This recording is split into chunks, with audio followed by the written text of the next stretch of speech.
எங்க ஊரு மேகம் எல்லாம் எப்பவாச்சும் மழை பெய்யும். அப்ப நாங்க மின்னலுல போட்டோ பிடிச்சோம்.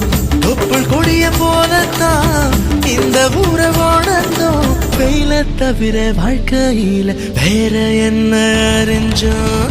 வெயிலோடு விளையாடி வெயிலோடு உறவாடி வெயிலோடு மல்லு கட்டி ஆட்டம் போட்டோமே. நெண்டூரும் நரிவூரும் கருவேலங்காட்டோரும் கட்டானாய் சுத்தி சுத்தி வட்டம் போட்டோமே. பசி வந்தா குருவி முட்டை தண்ணி